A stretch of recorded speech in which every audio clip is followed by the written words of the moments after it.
옛날에도 하락하기 시작하면 이런 식으로 분위기 조장되고 했었나요? 경제 초보라 이런 적이 처음이네요. 예전 말씀을 드릴게요. 예전에는 더하면 더했지 덜하지 않는다. 원래 부동산 사이클이 이렇게 돌아가는데, 부동산 사이클이 이렇게 돌아가는 이유는요, 경제 사이클 때문이에요. 경제 사이클이 이렇게 돌아가기 때문에 경제도 흥할 때가 있고 망할 때가 있잖아요. 그 경제 사이클 따라가는 게 보통 부동산 사이클인데, 문제는 뭐예요? 이번에 이렇게 해서 2013년에 저점 찍고 이렇게 올라가서 원래 2018년에 고점 찍고 이렇게 떨어지는 게 답이에요. 근데 문제는 뭐예요? 요 상황에서 2019년에 미중 무역전쟁 터졌죠. 그러면서 지난 몇 년간 유지되다가 2017년부터 겨우 긴축 2번 해가지고 집값 잡기 시작한 것을 바로 완화를 해버렸기 때문에 여기서 데드캣 바운스가 뜨죠. 그래서 이렇게 됐다가 보통 떨어질 땐 이 정도 한 번은 나오니까 이런 상황이었는데, 여기서 2020년에 코로나가 터집니다. 그러면은 코로나로 인해서 경기 침체는 심각한데 돈은 오지게 풀어가지고 가격이 이렇게 떠버려요. 그러니까 가격이 요 부분은 급격히 빠졌죠. 이제 더 빠져야 되는 건데, 요 부분이 급격히 빠지면서 여태까지 한 번도 없었던 최악의 부동산 시장을 맞은 거예요. 그들 입장에서는. 물론 저희가 보기에는 최악의 부동산 시장은 20년, 21년이었죠. 경기가 침체되는데 금리 낮췄다고 해서 집값 올리고, 그러면서 임대차 3법 무능하면서 전세가 올리고, 전세입자들의 리스크를 굉장히 늘리고 갭투입꾼들이 가격만 굉장히 올려놓은 상황이다. 거기서 어떤 인간들은 많은 차익 벌어서 빠져나가면서 그 부분을 누가 메꿔줬다? 청년층들이. 20은 사실 거의 증여성이고 30 청년층들이 많이 메꿔줬는데, 아까 말씀드렸듯이 부동산 사이클은 이렇게 돌아가면서 보통 한 10년 주기로 돌아가죠. 10년, 11년 주기로 돌아가는데, 문제는 그 10년 뒤에 누가 사는 거예요? 원래 보통 30대 후반에서 40대쯤 됐을 때 내 집 마련 들어가죠. 근데 그 사람들이 이번에 물린 거예요. 원래 10년 뒤에 살 사람들인데.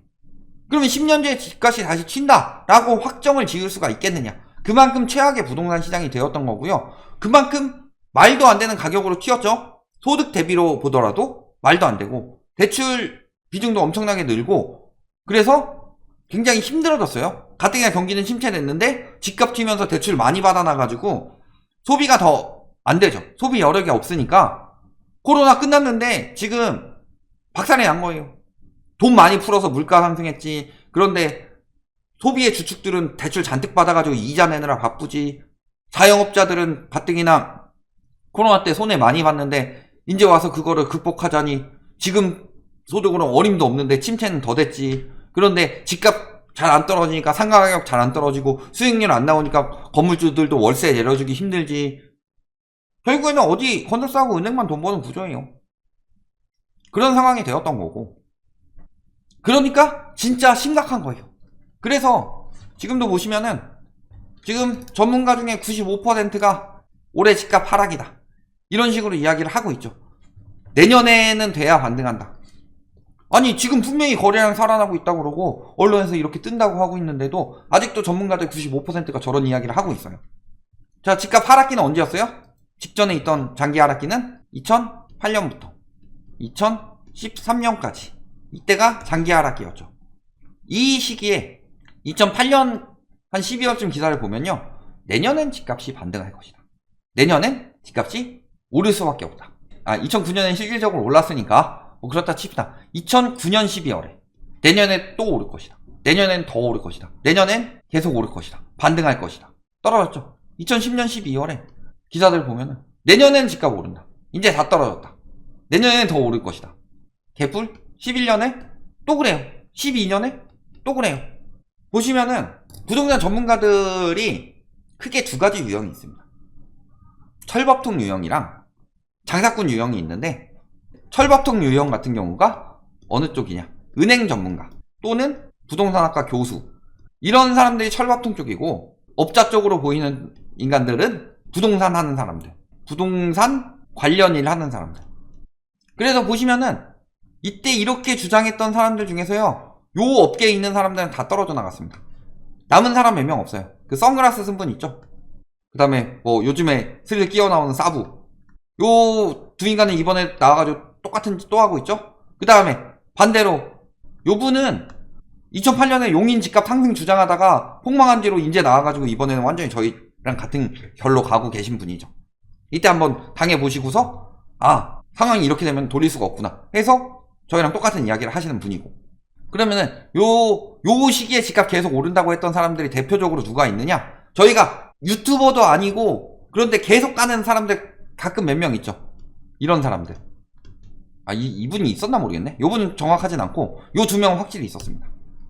2008년에 내년에 집값 오른다. 2009년에 내년에 오른다. 2010년에 내년에 오른다. 11년에 내년에 오른다. 12년에 내년에 오른다. 이 두 명은 확실히 있었어요. 그러니까 오히려 지금보다 예전이 더 심했죠. 저런 식으로 부추기는 게. 그런데 지금은 왜 그게 안 되느냐? 지금은 과거 대비 오히려 전문가들이 더 조심하는 이유. 그 이유는요, 첫 번째는 금리가 너무 빨리 올랐어요. 그리고 두 번째로 전세가 너무 빨리 빠져요. 세 번째로 거래량이 너무 적어요. 살아난다 하는데 거래량이 너무 적다. 네 번째, 경제가 너무 안 좋다. 그러니까 예전처럼 부추길 상황이 안 되니까 전문가라는 사람들은 조심하고 있는 거고, 그러니까 언론에서는 계속 떠들고 있는 거죠. 그러면서 몇몇 전문가들, 오른다는 사람들 위주로 이야기를 하려고 하죠. 요즘에 아직도 상승 주장하는 사람들 몇 명 있죠? 연끌오적 중에 빠 혹은 이상한 소, 이런 사람들 아직도 상승 전망하고 있죠. 그런데 그럼에도 불구하고 분위기는 계속 조장을 할 것이다. 왜? 이 분위기 조장은요, 절반은 눈치고 절반은 광고예요. 그래서 눈치 보는 곳 같은 경우가 뭐냐? 예를 들어 이런 데 같은 경우는 사주가 건설사죠. 눈치 볼 수밖에 없죠. 뜬다고 하겠죠. 그 다음에 예를 들어서 저희가 매국경제, 만국경제, 이런 곳들은 광고. 그래서 잘 생각해 보시면은 이런 기사들이 은근히 많아요. 거래량이 늘어나고 있습니다. 거래량이 늘어나면서 집값이 반등 기대감이 나오고 있습니다. 송파구 예전에 많이 떨어져서 그런지 지금 하락폭이 많이 줄었습니다. 그리고 송파구 인근에 뭐가 분양을 하고 있는데 무슨 세대에 엄청나게 좋은 곳이다.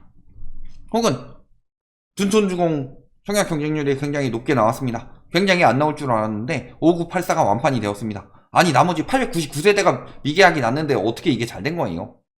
근데 5984가 완판이 났습니다. 그래서 분양시장에 훈풍이 돕니다. 그래서 하는 이야기인데, 서울 어디에 분양이 대단지로 크게 들어오고 있고, 최근에 분양시장이 좋지 않아서 공급이 부족할 것 같은데 좋은 기회가 왔다. 주변 시세 대비 얼만큼 저렴한데 입지는 어떻게 좋다 하면서 결국에 광고로 끝나요. 그게 광고가 잘 되고 효과가 있어야지 언론에 광고를 내겠죠. 자, 건설사가 망해봐요. 광고를 내려면은 돈이 있는 사람들이 내는 거죠. 돈 있어야지 광고도 내는 거고, 돈이 잘 벌리고 광고 효과가 좋아야지 더 큰 광고료를 내고 더 여러 번 광고를 신청을 하겠죠. 그거예요. 언론은 건설사 광고 비중이 경제지나 뭐 3대 언론 이런 데 같은 경우가 언론 광고 비중이 10%가 넘어가요.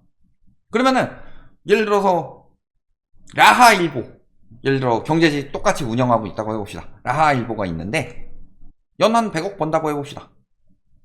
그 중에서 12, 3억은 건설사에서 받고 있는 거예요. 그러니까 편을 안 들어줄 수가 없죠. 거기다가 건설사 뿐만이 아니라 요분 PD 수첩 나와가지고 다 실토했죠. 뭐라고 했어요? 여기 한 16억, 17억 하는 아파트였다. 아리파. 근데 내가 조합원들 다 설득해가지고 요거 매물 다 내리라고 그랬다. 그리고 다 1억, 23억 이렇게 내놓게 하라고 그랬다. 그 다음에 부동산들한테 최초로 이 가격에 거래 띄운 사람한테 1억 바로 증정. 그리고 한 건 거래 뜨자마자 바로 언론에게 광고비 주고 여기 가격 이 정도다. 주변 아파트보다 더 좋은 단지고 가격이 이렇게 나오는 것이 당연하다. 이런 식으로 기사 쓰라고 했다.